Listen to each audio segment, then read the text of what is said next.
Hey, welcome back to the channel. I'm really excited. I want to jump into this one as quickly as possible. There's a lot of fights, a lot of footage, but I won a card and I want to highlight that. This is the first single war card that I have won in For Loki. I've won them for season long performance, but this was for a single war. That's how well this one went. Dragon Man did come to war, Doom 2, and then some really awesome fights with Magik. I want to show you taking MixMaster Apocalypse, and then also a Mojo on Mini Boss Island, where I intentionally let myself get hit.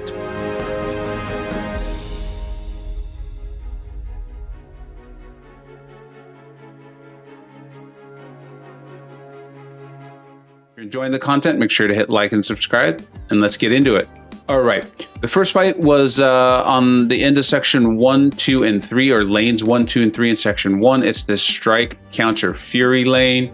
It was a nice warm-up fight for me. I was going to be taking that fight with Magik. I think that's almost immediately afterwards. I think we're taking a sim sup kind of mini at the end of the section, and then moving on to the Apocalypse. So this allowed me to just boost huge right away. The Apocalypse fight was the one I was the most concerned for, excited for. So in this one, I'm going to be trying to keep an eye on the strike counters, right? You see them in the upper left-hand corner with the lights and the mediums. That's why you're seeing I'm not playing the exact Doom cycle that you're used to. Corvus doesn't take the damage from the shock, but you can still apply it, which is really nice when you're playing this end of it. Not as good when you're going Corvus into Doom, but I imagine too many of us don't do that. So we've gotten to the nice Doom cycle here. We'll be throwing the SP3, and then I should be jumping in to 2 mediums, 3 lights, and then 2 mediums. I don't remember exactly if that kills him. I have fallen a little bit behind on war videos, and this one really wasn't the highlight fight for me. It's a nice fight. It's fun. I know how to evade the specials from Corvus and then Doom here. You know, there was something here. I wanted to point that out. I noticed that there was something kind of odd with my game or with my internet, and it was happening there. I did reset my game a few times, turned the Wi-Fi on and off, but we still had a little bit of an issue, and you're going to see it come up in the next 2 fights. Going on to this was the fight at the end of lanes 4, 5, and 6. There's like a little mini boss type thing there with the power snacks and backup recovery. The idea here is that we're just going to lock him down, and then we don't really need to worry about it because we're going to have him locked down with Magik and her power lock. You can see how highly I'm boosted. Most of this was for the Apocalypse fight that will be following exactly afterwards. We went ahead and used the SP3, or I'm sorry, the special 1 boost, because I didn't expect this fight to last for 3 minutes. Didn't really expect to take much damage from it. The one thing I do want to point out for all of the Magik users out there is I'm running partial suicides. It does really increase her damage. It increases it significantly, and I'm only running the partial because the poison could reduce what she heals. Part of what's really nice about her is you're getting into the limbo, and then you're going to heal that all back, as you see. That's why the health bar is still staying as high as it is. We see we went from 91 to 96.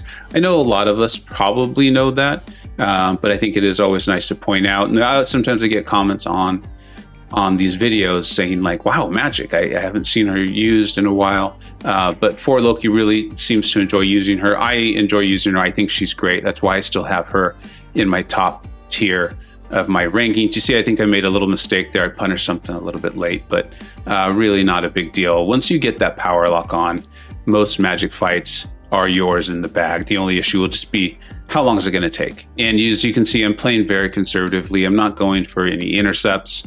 Looks like I even took it. So this is what I was kind of pointing out.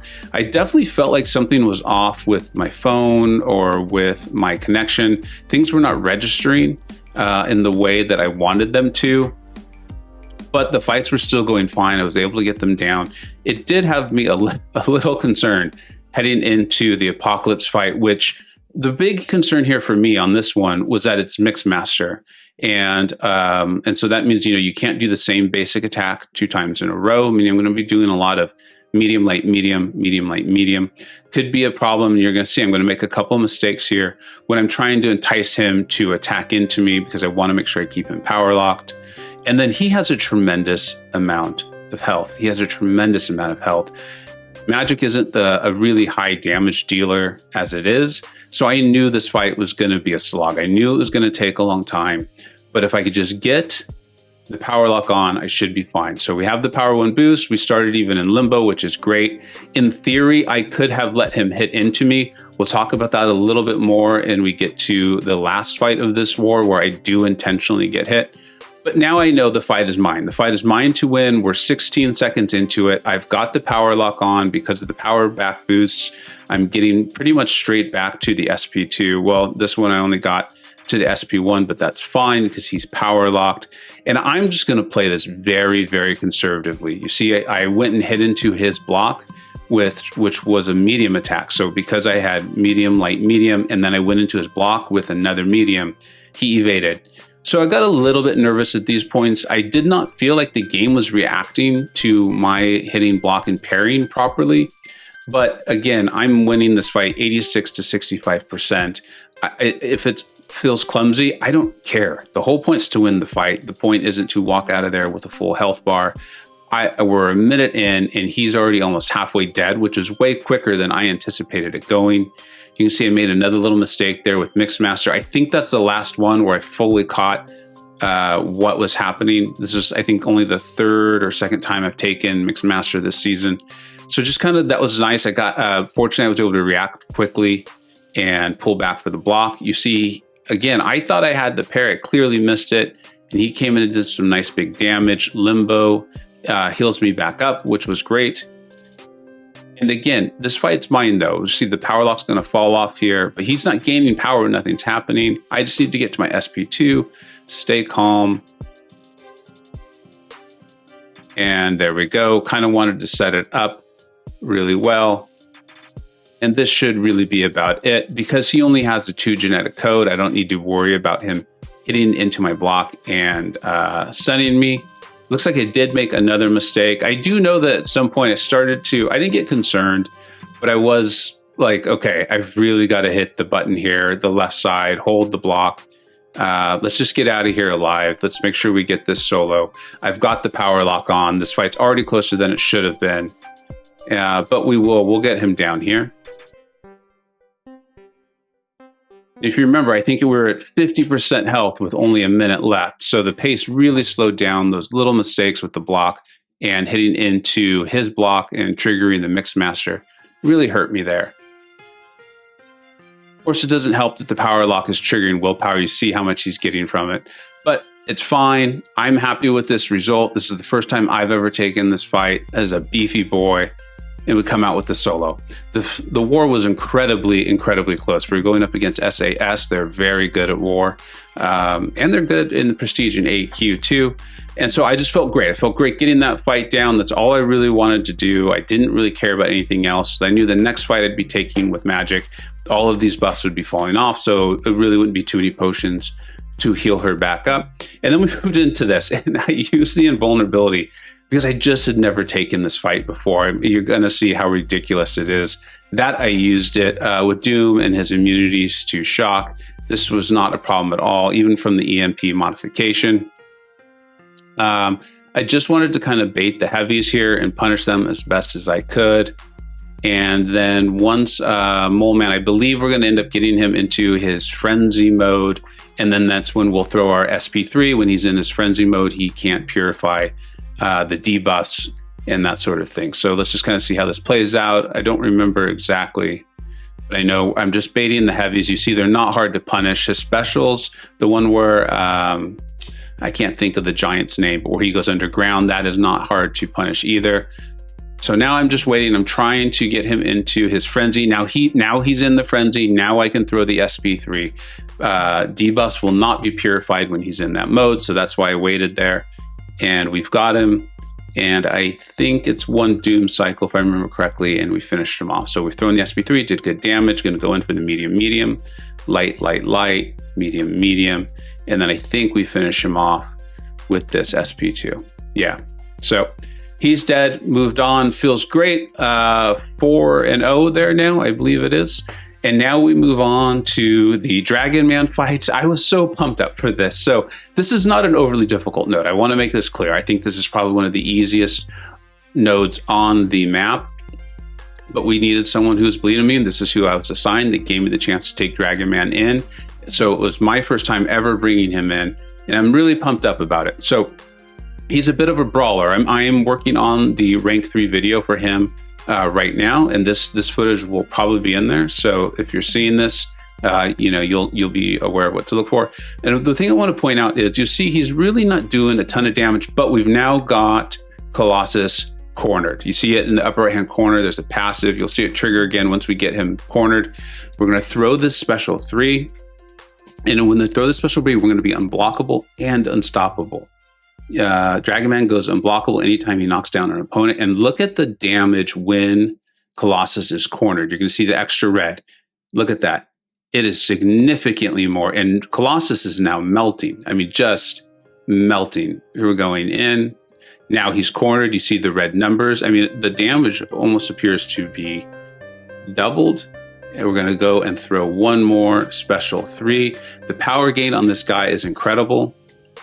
I'm really, really happy with him, and he's tanky as heck. I think he's probably going to be used in War more just because he's safe, and he does have the ability to do this big damage. Look at this. And then I love the end of this fight. Because we're unblockable, even though Colossus would have hit me, it doesn't matter, and Dragon Man just slaps him down. Just slaps him down. It was awesome. And then moving into this one, this one's a little bit, it's not tricky, but the placement, you know, we're not going to be able to heavy her. I don't have an armor break, so I'm going to kind of just have to deal with her in her diamond form. And I think she does even get me once. These fights were, you know, I wasn't nervous for these fights at all. I wasn't concerned about them. And so I think I wasn't paying quite as much attention. She gets me here, I think, I don't remember exactly how. Trying to bait the SP1 just because I'm more familiar with it. So we've got this, and then he is going to be able to come in and do some nice big damage. He does heal back. I think it's like 85% of the damage done when he has the unstoppable from his SP3. So you really are motivated and incentivized to go in and just punish. You see the punishment happening here. She's not in her diamond form, so we're able to get some good damage going.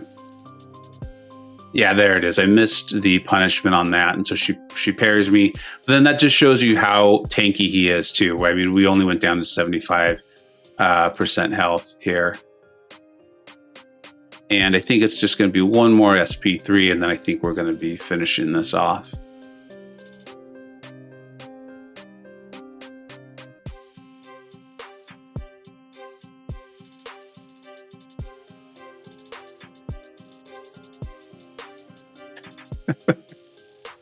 Yeah, so we're unblockable, we're unstoppable. I'm just going in and punishing him. Not too really worried about the SP2.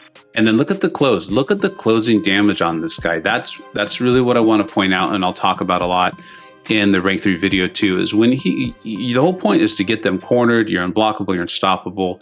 You will heal back the damage, and your SP3 is going to come a lot sooner than you think. So you can just go in, punish, do the significant damage, and then just repeat that cycle more and more. So it was really fun to bring him in. I enjoyed that. This is going to have a lot of power gains. I don't recall, but I think it's like a 200% power gain. Let's check it out. So aspect of evolution, enhanced special 2. And then there's what makes this tough. It's the improved power gain. So it's the increased all power the suspender receives by 100%. I am going to start with a special 1 boost. I think it's like a 50% chance that means I will start the fight in limbo because of Magik. Either way, I really need to get to my special 2 before Mojo gets to his, for sure.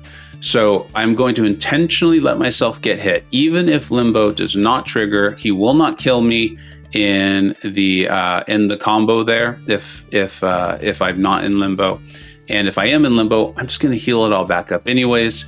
I can throw my special 2 either way, because the whole point is to get to my special 2 as quickly as possible, lock him down, and then I just can't make any of the mistakes. See, we started in limbo, we are healed all the way back up, and we're at our 2 bars of power. I could have thrown it if I wanted to. I saw that he wasn't going to be at a bar of power, so I wasn't too concerned about it. And now this fight's over. This is very similar to the Apocalypse fight. Once I've got the power lock on him, he is done. It's really in my hands. As long as I don't make any real big mistakes, we're done. I'm going to play it very, very conservatively there, as you see. Little mistake there. Fortunately, he didn't punish me too much. Still wouldn't have killed me because he's power locked. He's not going to be throwing any specials. I'm able to hit into his block to entice him to come in and attack me, and then I can parry. It's kind of what I tried to do with Apocalypse, just due to muscle memory, but that doesn't work because of the MixMaster. And he's going to go down. I don't think there's any other mistakes in this fight, if I remember correctly. Able to hit into his block, enticing him to attack me, come right in for the parry or the block. And it just feels good. This is otherwise a very difficult fight that Magik can just simplify. It might take a little bit longer, but as you see, what are we, 1 minute and 20 seconds into the fight, and he's already at 24% health. So it's not like these are long fights. Her damage is still sufficient.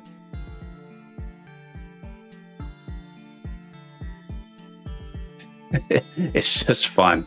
It's fun. Mojo can be a scary defender. And the final parry. I think I actually end it with this special one here. Yeah, oh, nope, just finish it with the combo. And the fight is over. So that's where you would intentionally let yourself get hit, right? We did a little bit with the kinetic transference on lane 7 in section 2. So you could do those sorts of things. Here's the negative, is we did end up losing this war. SIS played extremely well. Congratulations to them. Congratulations to our MVPs who clearly did a lot of heavy lifting. Lizer, who I think received the top card for this war too. B Manny, who always does incredibly heavy lifting and does all the planning, does a great job of it. And then One Punch Man too. So I don't want to celebrate too much because we did lose the war. I think we're now 1-3 or 1-4. So we got to pick up the pace a little bit, but I'm sure we will. On the very just personal performance side, I'm really excited. 7 fights, all solos. Very proud of the MixMaster Apocalypse fight and coming through and getting the solo there. And then of course this Mojo fight is too.